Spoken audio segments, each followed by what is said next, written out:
5-room flat at Margaret Drive sold at 1.73 million. Pretty insane, and I want to talk about it. You know, I wasn't really expecting HDB prices to be coming up so quickly. Yes, this is a 45th floor unit. Probably the view is going to be pretty good. Margaret Drive, a good location at 111 square meters. That is about 1194 or 1184 square feet. That is like a 3-bedder premium these days for a condo, and with 96 years left on the lease, so pretty young. But is it really worth 1.73 million? To be honest, I'm not really sure. But at this point in time, I just want to put out a prediction that HDB prices may reach a $2 million mark within the next 1 to 3 years, assuming that there's not going to be any cooling measures that might come in, implemented by the government within the next 1 to 2 years or so. Maybe put down your prediction just for fun in the comments below, and then we'll come back in future to see who got it right. Now, jokes aside, at the end of the day, I think willing seller, willing buyer. No buyer will ever be forced to buy a property. Or maybe, you know, they are friends of property agent and they're trying to push up the transaction prices. Jokes aside, I don't think this is going to be something that is possible. At the end of the day, every Singaporean is only entitled to one property. Anything on top of that, you are going to be forced to basically pay ABSD, and nobody is going to allow you to waste their name just for the sake of it. I mean, it just doesn't really make sense. So instead of hating on it, I think I really want to get into the perspective of the buyer, and I think from there we can really gain some insight as to why they were willing to pay such a high price for a 5-room flat in Margaret Drive. Especially if you're a buyer looking to buy something in the next 1 to 2 years, it's actually quite important to understand this perspective and also see what are some of your alternatives and options, especially when prices for HDB are going up so high. If you're a buyer looking to buy something at this area, if you could have BTO'd back then, you would have done that. But at this point in time, you're probably in the resale market basically because you can't do that. And I think another layer of that is also if you were to buy anything in this prime location right now, for example, Queenstown, you are left with options that are under the prime location housing scheme, the PLH, where you are subjected to multiple criteria when you do sell in future. And I think that is the reason why people are avoiding it. So some things like 10-year MOP, long wait out period of 30 months, subsidy recovery of about 6% of the resale price based on the valuation. I think this is not confirmed yet. We'll probably only see how much this will be down the road. And then if let's say you're looking to rent out your unit after MOP, you are only allowed to rent out rooms only. You can't rent out the entire house. So these are some things that are basically in the consideration of many of the buyers. I believe many people out there are pretty savvy. Information is widely available out there right now. So it's really no excuse to not understand what are some of the options. And I think that is the reason why people are flowing back to the resale market, where in this prime location, where the units are slightly bigger and they have 5-room flat options. So why is this buyer willing to pay this price for a 96-year lease HDB flat? I think if you are someone who is looking to buy something in this area, when you are left with the resale options, you're probably left with those that are 20 years or to 30 years at least, if you are looking for a 5-room flat. And I think for most people, the older the flat, the lease decay will become an issue to you. So I think at the end of the day, they are left with 2 choices. So it's either you get something that is older, bigger, and slightly cheaper, or you go for something that is newer, slightly smaller, but at a higher price. And I believe that was the reason why they probably went ahead with this. So you might be wondering, why don't they just go and buy like a condo at this point in time? I mean, you're spending like 1.73 million. Why not go for a condo, right? I think for the same price, location, and age of the development, you are probably looking at a 2+ study unit, which is coming in at about 800 square feet. So it might not be a very good alternative, especially for those who really want to buy something that is larger, like a 5-room flat, and they really need the size. all in all, that is probably why they ultimately landed with this option, which is to pay that higher price for that HDB. So as sensational as a news this is, right, I think increasingly we are seeing more and more $1 million HDB flat headlines here and there. And I feel like it has almost created this sense of FOMO, that there are a lot of $1 million flats in Singapore and essentially making HDB flats unaffordable. But I think we really have to look into the actual numbers as to how many of these HDB flat transactions are truly above $1 million mark. And from this very recent article on Tuesday, right, July 9th, what we are seeing is that HDB flats sold for at least 1 million account for only 4.4%. And to be honest, it's actually a very minuscule number as compared to the whole entire resale market volume. So yes, it is on the rise. You will probably see more and more. If not, you wouldn't be buying into a property if there's no appreciation, right?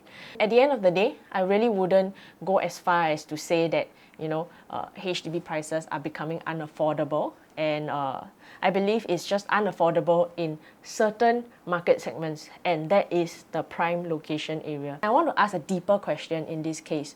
Why is it that this prime location HDB flats prices going up so much? And I believe this is a side effect of the PLH that the government has implemented. I don't think this was an intended effect of the PLH scheme that when the government basically come up with this.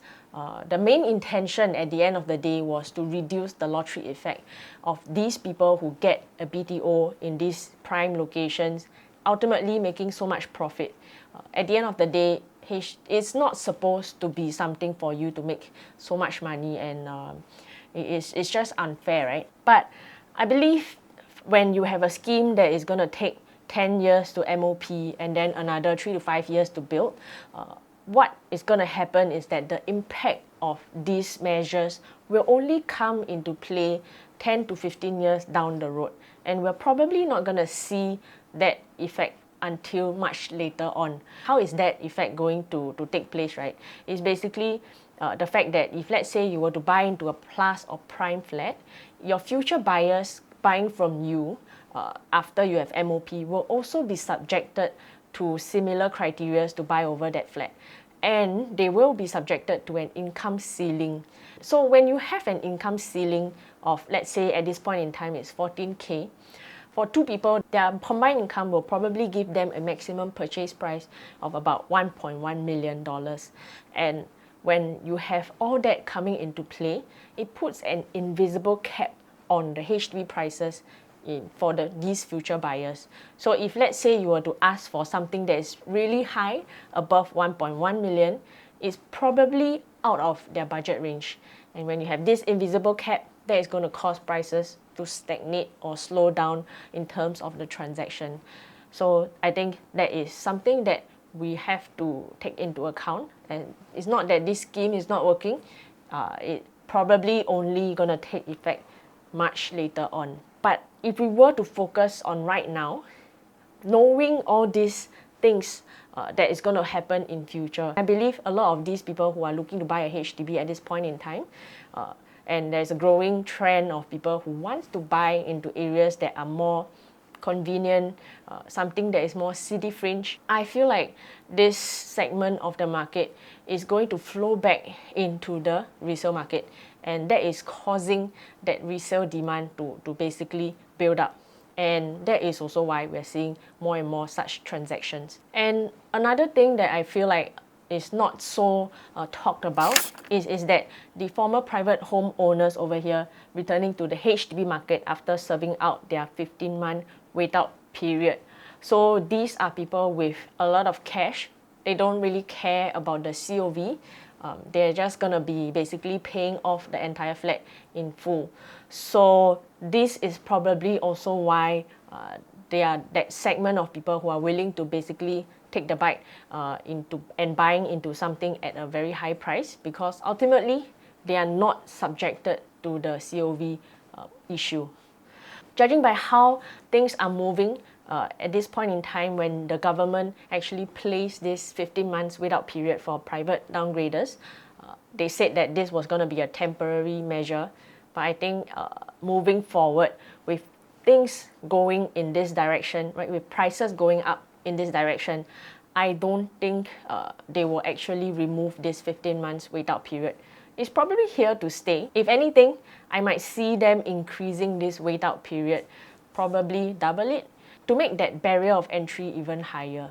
So if you're a private owner and you're looking to cash out at this point in time, if let's say, the wait out period is 15 months, you can probably accept that and go out and rent somewhere to stay. But the moment we double it to maybe 30 months and above, I believe all these private owners will then think twice as to whether they really want to go out and rent that 30 months and if anything, when you rent with cash, that will probably also deplete some of the money that they have when they cash out from their private. So all those things taken into place, I believe will basically help to regulate the prices. But I don't think this will be something that private property downgraders will be too happy about. But you know what? We gotta do what we gotta do, right? To help keep HDB prices affordable. So I think if you're a buyer in today's market, especially the first timers, or even some of you who are staying in a more prime location looking to upgrade after you have reached your MOP, it's also good to consider some of your condo alternatives. Because as HDB prices comes up, it's basically narrowing that gap between the HDB and condo resale prices. And with that narrowing of a gap, I think it's also important to understand where condo prices are going to head in the near future. So I know that there has been headlines here and there about private property prices slowing down. So just look at this article, right? Private home prices continue to slow in second quarter 2024 with 0.9% increase. It is still increasing, but increasing at a slower rate. As prices are moving sideways, it doesn't mean that things are all bad. I believe at this point in time, if we were to really look at the fundamentals of the property market, we have to really study the supply and demand dynamics. So just based on this URA pipeline supply, TOP supply for the next few years, we are seeing basically a decline in TOP supply in 2025. To give you a better representation, right, I actually extrapolated all the way back to 2014. So you can have a better idea that how the TOP supply has been like. So you notice over here, right, from 2014 to 2027, I think if we are just looking at the 5992 image over here, you don't really know how low that is. But if we were to extrapolate it back to 2014, you will realize that the 2025 is almost as close as our low TOP supply in 2020. So if you remember what happened in 2020, apart from all the lockdown that we had, but it was a perfect storm of low TOP supply plus very, very low interest rate. And I think if let's say 2025 coincides with a low interest rates where Fed is already announcing that they will probably start to reduce interest rates, I think this will be the catalyst to basically cause prices to shoot up again. So if let's say you're looking at prices moving sideways at this point in time, you might be in a better position to find a deal as opposed to when the market is moving upwards really quickly. At the end of the day, headline news are usually 2 steps slower. On the ground, we are definitely seeing volume picking up again. Units that were stuck for the last 2 quarters are suddenly moving again. For one is also because interest rate has been dropping. The other reason is also that sellers are reducing their expectations. I believe previously they were all asking, pretty high, pretty greedy, right? And I think being on the market for a while and getting tired of waiting, I believe those who truly want to move will adjust their prices and basically make that next move. that is going to be like a domino effect of volumes starting to move. It's also important to understand these unseen effects of interest rates. So right now, interest rates are at 2.88%. I believe that is something that you can get in the private market as of today. One of the reasons why volumes and prices are moving sideways is also because of the interest rate stress test. So at this point in time, if you were to take a loan, the bank will use a 4.8% interest rate to calculate the maximum loan amount for you. So at 4.8%, if let's say we were looking at this chart over here, if you're earning a median income of 10K, assuming 30-year loan with 75% loan of the total property purchase price, right? Your budget at 4.7, your purchasing power basically at 4.7 interest rate stress test is coming in at 1.42 M.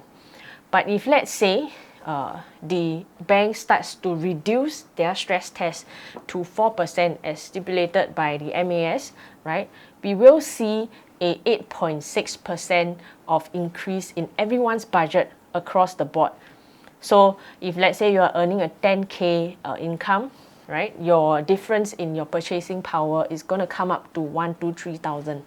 And that is probably a huge deal. And I feel like this is one of the reasons why buyers in today's market are holding back a little bit. But if let's say we were to coincide this, the change of interest rate stress test and lowering of interest rates and coupled with very low TOP supply, I feel like prices are gonna run. And if let's say you are looking to buy something of a good deal, you may not be able to catch it. I think we live in an era where there's too much information out there, and I feel like that really leads to some analysis paralysis kind of situation. It definitely feels crippling sometimes when you have so many things to consider and you don't really know what's necessary for you to zoom in and find the right property for you.